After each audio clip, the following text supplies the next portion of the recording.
नमस्कार मंडळी, आपण चाललोय आपल्या नवीन प्रवासाच्या सुरुवातीला. तर आपण आहे सध्या इंटरनॅशनल एअरपोर्टवरती, आपण बघू शकता पाठी, आणि जर्नी आहे सिंगापूरची. तर चला मग आपल्या प्रवासाला सुरुवात करूया. सिंगापूर हा एक फारच छोटा आयलंड नेशन आपण बोलू शकतो, मात्र 700 स्क्वेअर किलोमीटरमध्ये पसरलेला.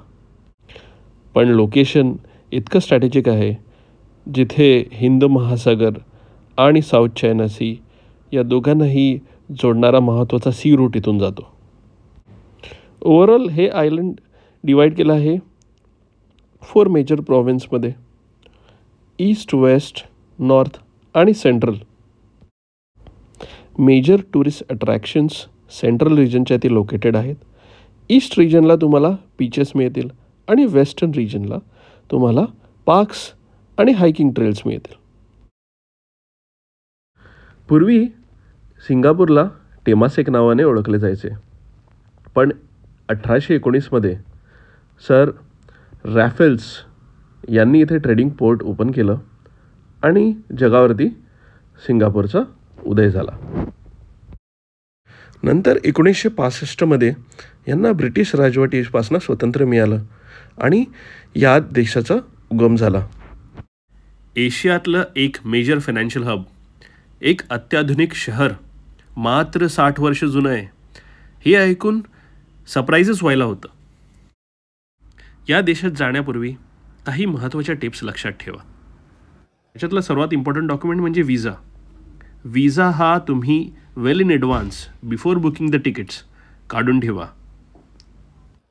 त्यानंतर सोयीनुसार हॉटेल बुकिंग, तिकीट्स आणि प्री अरायवल फॉर्म हा ट्रॅव्हल डेटच्या 3 दिवसाआधी भरू शकतो. आणि आपल्याला खर्चासाठी लागणारी करन्सी. आणि काही important tips about rules and regulations. ज्या देशात जाता त्या देशाचे नियम पाळा. च्युइंगमसारख्या साधारण गोष्टीला सुद्धा इथे $10,000 फाईन येऊ शकतं. So do keep this in mind. आता माझी वेळ झाली आहे फ्लाईट बोर्ड करायची. जाताना इथे बरीचशी ड्युटी फ्री शॉप्स मला दिसत आहेत आणि तुम्हाला बेटर डील्ससुद्धा मिळू शकतात लिकरवरती. जसं आपण बघू शकतो इथे ब्लॅक लेबल आहे आणि अजून मेकर्स आहे, जॅपनीज विस्कीसुद्धा आहे. तर मग इथे बरेचसे ऑप्शन्स अवेलेबल आहेत. फ्लाईट बोर्डिंगसाठी जवळजवळ 1-1.5 तास बाकी होता, तर विचार केला आपण एअरपोर्टच्या लाऊंजला व्हिजिट घेऊया आणि तुम्हाला पण दाखवूया की मेलबर्नच्या एअरपोर्टचे लाऊंज कसे असतात ते. तर गेट नंबर 9 आणि 11च्या मध्येच लाऊंजला जाण्याचा एस्केलेटर आपल्याला सापडतो. हा माझा मेलबर्नमधला one of the favourite lounge आहे, मरहबा लाऊंज. या लाऊंजचे ॲम्बियन्स एवढे काही आर्टिस्टिक किंवा ब्युटिफुल नाही आहेत, पण तुम्हाला खाण्याचे ऑप्शन्स ते पण रात्री 12च्या नंतर खूप छान मिळतात. लाऊंजमध्ये एंट्री केल्यावरच तुम्हाला ब्रेकफास्टचे item, coffee, different types of breads आणि फ्रूट्स, स्वीट्स, सॉफ्ट ड्रिंक्स आणि मेन कोर्स ड्रिंक्स हे सर्वच ऑप्शन्स इथे लाऊंजमध्ये अवेलेबल आहेत. खरं सांगायचं तर इच्छा तर अशीच झालेली की ह्या सर्व फूड आयटम्सला थोडं थोडं घेऊन टेस्ट करावं आणि सर्व गोष्टींचा थोडा थोडा आस्वाद घ्यावा. पण ओव्हर रेटिंग होऊ नये, लांबची फ्लाईट आहे आणि वेळसुद्धा होत होता. या सर्व गोष्टींना लक्षात घेत मी या मोहाला आवर घातला आणि माझ्या पुढच्या प्रवासाला सुरुवात केली. So guys, welcome to Singapore. जवळजवळ 8 तासाच्या प्रवासानंतर आपण फायनली पोचलो आहे सिंगापूरला. इथे लोकल टाईम झालेला आहे सकाळचे 7. एअरपोर्टवरनं खालती उतरल्याच तुम्हाला एस्केलेटरने खालती जाऊन समोरच इमिग्रेशनचा चेकपॉईंट दिसेल. तिथे तुम्ही स्वतःहून ऑटोमॅटिक सेल्फ इमिग्रेशन करू शकता.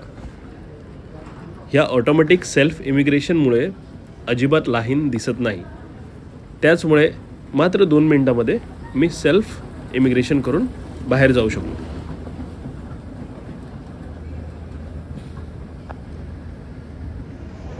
नमस्कार मंडळी, आज आपण पोचलो आहे सिंगापूरला.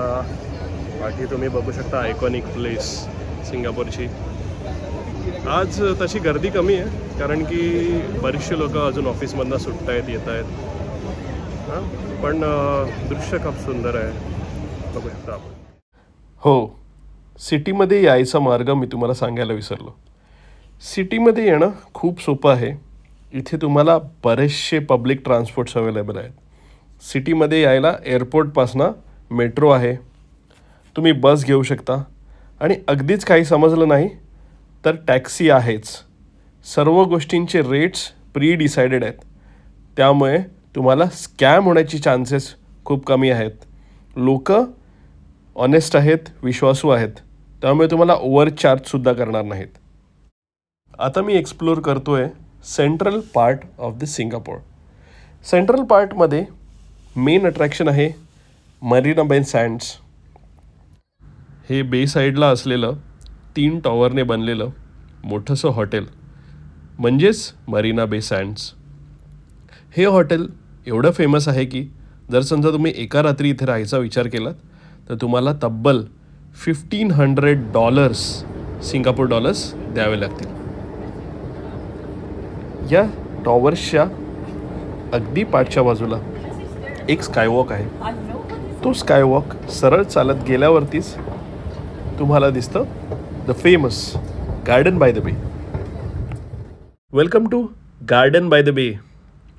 Garden by the bay is famous for local Malaysian and Indonesian species of plants and flowers. या लोकल अट्रॅक्शनला फिरायला लागणारा वेळ आहे अप्रॉक्सिमेटली 1.5 ते 2 तास. त्यामुळे चूज वाईजली कुठल्या वेळेला तुम्ही येणार आहे, कारण की sometimes it gets very hot over here.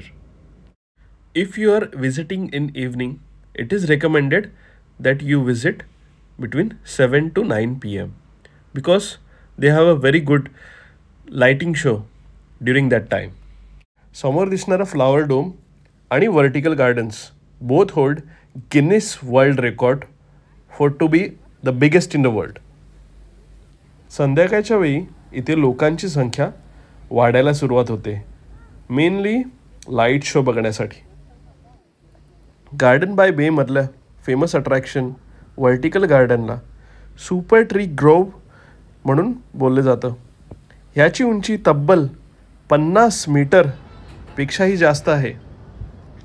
या जागेवर येऊन उभं राहून आपण फ्युचरिस्टिक फॉरेस्टमध्ये आल्यासारखं वाटतं. चारी बाजूला मॉडर्न टेक्नॉलॉजीचे ट्रीज. आता वेळ झालेली other part of central Singapore explore करायची. Welcome to another beautiful spot in Singapore, Clarke Quay. Clarke Quay हे अगदी चायनाटाउनच्या बाजूला सिच्युएटेड आहे आणि क्लार्क कीच्या बाजूला आहे डिजिटल आणि ब्रॉडकास्ट डिपार्टमेंटचं कलरफुल ऑफिस. क्लार्क की is famous for its night life, pubs and shopping centre. ह्या जागेचा खरा आनंद तुम्ही रात्रीच्या वेळी घेऊ शकता.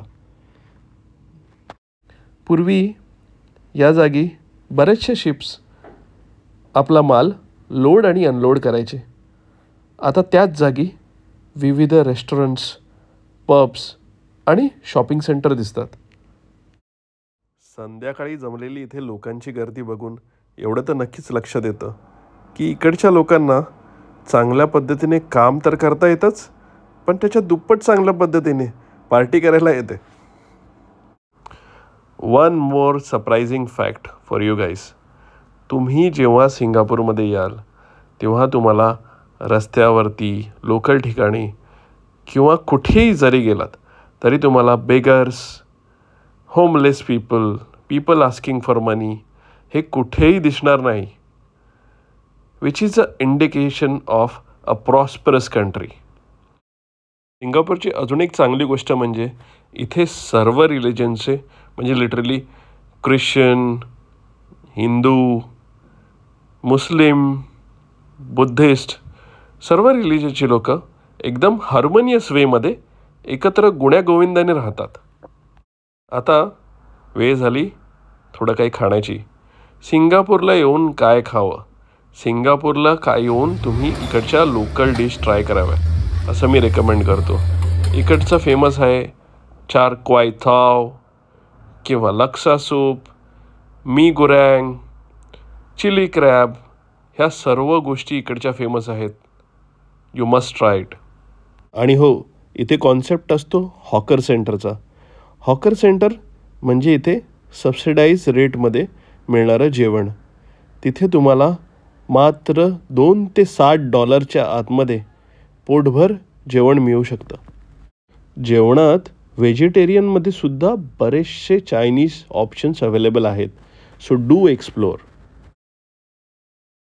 आजकालच्या मुलांमध्ये फेमस असलेले लबुबू डॉल्स आणि पॉपमार्ट ह्याचं एक शॉप आपल्याला बुगीज सिंगापूर इथे सुद्धा बघायला भेटतंय.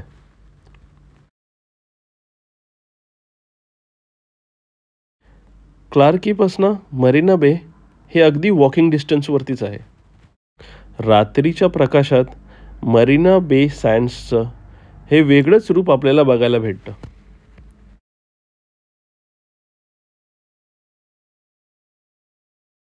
अशा प्रकारे आपल्या सिंगापूर ट्रिपचा पहिला भाग संपुष्टात येत आहे. या व्हिडिओत तुम्हाला काय आवडलं नाही आवडलं कमेंट करून कळवा आणि व्हिडिओला लाईक, शेअर, सबस्क्राईब करा. आपण लवकरच भेटू या व्हिडिओचा पुढचा भाग घेऊन. धन्यवाद.